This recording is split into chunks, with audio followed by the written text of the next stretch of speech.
Kita ke informasi yang pertama. Presiden Joko Widodo melakukan kunjungan kerja ke Australia hingga 6 Maret mendatang. Ia membeberkan penugasan akan diberikan kepada wakil presiden sebagai pelaksana tugas atau PLT selama dirinya berada di luar negeri. Hal ini tertuang dalam keputusan Presiden nomor 12 tahun 2024 tentang penugasan wakil presiden melaksanakan tugas presiden. Keputusan itu ditetapkan pada 1 Maret 2024. Namun dalam belit itu juga dituliskan jika dibutuhkan kebijakan baru selama presiden di luar negeri, maka wakil presiden sebagai pelaksana tugas wajib berkonsultasi dan meminta persetujuan presiden. Adapun setelah presiden kembali ke tanah air, maka penugasan berakhir dan wakil presiden harus segera melaporkan pelaksanaan tugas tersebut kepada presiden. Sebelumnya, Jokowi menjelaskan agenda kunjungan kerja ke Australia untuk menghadiri konferensi tingkat tinggi atau KTT ASEAN Australia. Selain itu, ia juga akan melakukan pertemuan bilateral dengan beberapa pemimpin negara. Jokowi menerangkan dalam kesempatan tersebut ia akan mendorong kerjasama dan penguatan integrasi ekonomi, termasuk terkait transisi energi dan transformasi digital.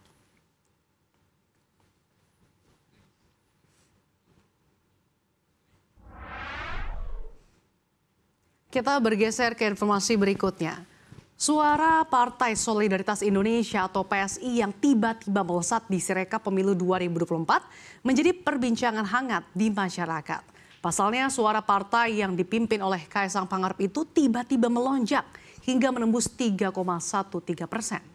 Padahal menjelang akhir Februari lalu, tepatnya pada 24 Februari, berdasarkan real count KPU, suara PSI masih sekitar 2,54%.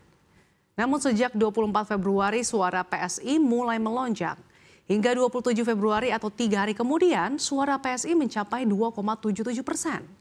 Tak berhenti di situ saja, keesokan harinya yaitu pada 28 Februari suara PSI sudah mencapai 3,01%. Sejak saat itu suara PSI terus merangkak naik meski tidak seperti pada periode 24 hingga 28 Februari yang kenaikannya cukup pesat. Adapun pada Senin 4 Maret berdasarkan real count KPU per pukul 10.07 waktu Indonesia Barat, suara PSI cenderung stabil di 3,13% atau sebesar 2.404.000 suara. Sementara itu pihak KPU juga telah membuka suara terkait melonjaknya suara PSI dalam beberapa hari terakhir.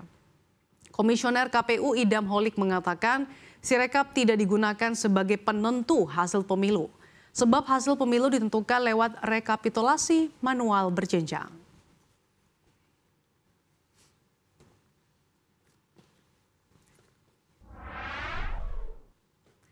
Kita ke informasi selanjutnya. Inflasi bahan pangan bergejolak atau volatile food per Februari 2024 telah melampaui rata-rata tingkat kenaikan gaji aparatur sipil negara atau ASN dan kenaikan upah minimum regional atau UMR.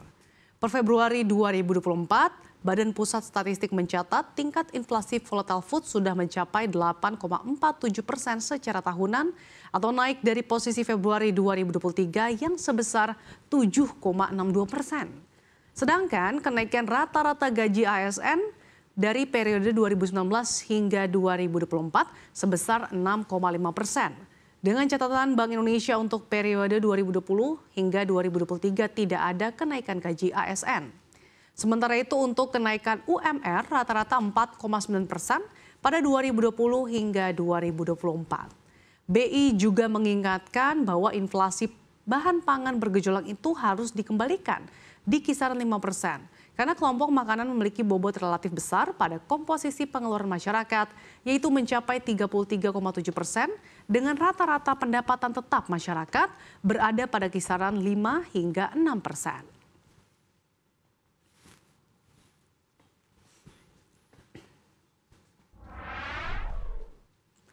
Kita ke informasi yang terakhir, di mana penyanyi kenamaan asal Inggris Ed Sheeran baru saja menggelar konser di Jakarta pada Sabtu 2 Maret lalu.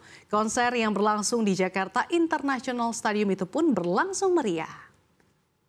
Namun siapa sangka datangnya Ed Sheeran ke Indonesia ternyata menggunakan visa khusus. Ditjen Imigrasi Kemenkumham mengungkapkan bahwa Ed Sheeran menggunakan visa music performer. Visa khusus ini diberikan untuk artis mancanegara yang beraktivitas dalam waktu dekat di Indonesia dan bukan merupakan kompetitor musikus lokal. Visa tersebut juga digunakan grup band Coldplay yang juga sempat manggung di Jakarta. Music Performer Visa merupakan terobosan dari Ditjen Imigrasi untuk memudahkan perizinan musisi mancanegara untuk melakukan konsernya di Indonesia. Demi mendapatkan visa tersebut, artis internasional tidak perlu lagi melampirkan izin tenaga kerja, surat keterangan catatan kepolisian atau SKCK, hingga surat keterangan berpengalaman kerja minimal 5 tahun. Visa yang termasuk kategori single entry atau sekali masuk ini berlaku selama 60 hari dan dapat diajukan melalui situs resmi evisa.imigrasi.go.id dengan sponsor seperti penyelenggara konser, promotor musik, atau pihak terkait lainnya.